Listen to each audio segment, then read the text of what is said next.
Donc leçon, le taux d'évolution. Dans un premier temps, je vais vous donner la définition de ce qu'est une évolution. Donc une évolution, c'est un processus qui transforme un nombre, donc au préalable qu'on va appeler la valeur initiale, et dans les formules je noterai ce nombre VI comme valeur initiale. Donc l'évolution est un processus qui va transformer cette valeur initiale en un autre nombre qu'on va appeler la valeur finale, et noter VF dans les formules. Il y a donc deux cas possibles. Soit vous avez la valeur finale qui est plus grande que la valeur initiale. Dans ce cas présent, on dira que l'évolution est une augmentation. Parfois on dira que c'est une hausse. Augmentation ou hausse sont deux synonymes. Inversement, si la valeur finale est une valeur qui est plus petite que la valeur initiale, on est en présence d'une diminution ou d'une baisse. On va traiter deux exemples pour voir les deux cas possibles.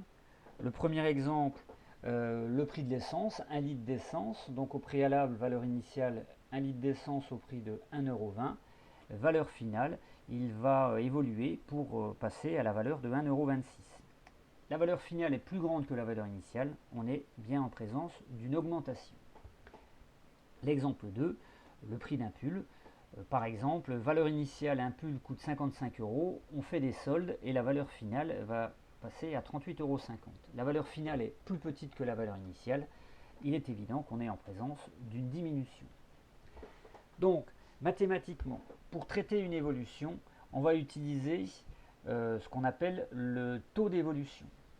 T, la plupart du temps on va l'appeler T. Et pour calculer ce taux d'évolution, on va utiliser la formule suivante, qui est valeur finale moins valeur initiale, le tout divisé par la valeur initiale.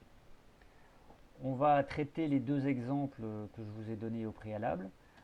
On commence par l'exemple 1, l'exemple de l'augmentation. Donc je vous rappelle, 1 litre d'essence passe de 1,20 € à 1,26 €. Qu'est-ce que va nous dire le taux d'évolution? J'applique la formule. Donc 1,26 moins 1,2, le tout divisé par 1,2. J'attire votre attention sur la calculatrice et le fait que cette formule est écrite en format mathématique. Si vous l'écrivez en ligne, n'oubliez pas d'ajouter les parenthèses. Si vous oubliez les parenthèses, votre résultat sera obligatoirement erroné. Donc je vais le faire à la calculatrice. Donc n'oublions pas d'ouvrir les parenthèses. 1,26 moins 1,2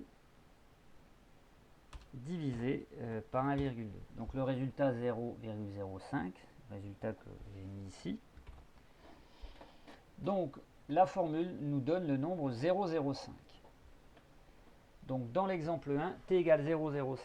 Ce taux d'évolution va donc nous donner deux informations. La première information, grâce à son signe, positif ou négatif, donc 0,05, ici le taux d'évolution est positif, ça veut dire qu'on est en présence d'une augmentation.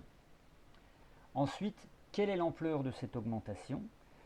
C'est 0,05 qu'on va transformer la plupart du temps en pourcentage, donc 0,05 c'est la même chose que 5%. On a nos deux informations, augmentation de 5%, on peut conclure.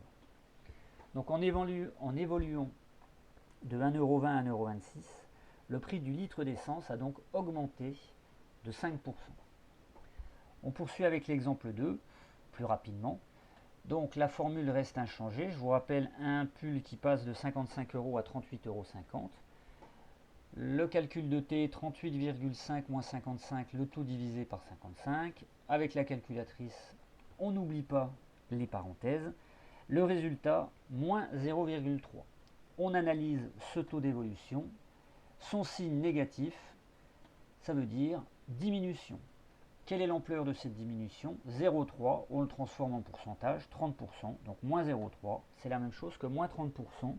On peut donc conclure que le prix de ce pull en passant de 55 à 38,50 € a diminué de 30%.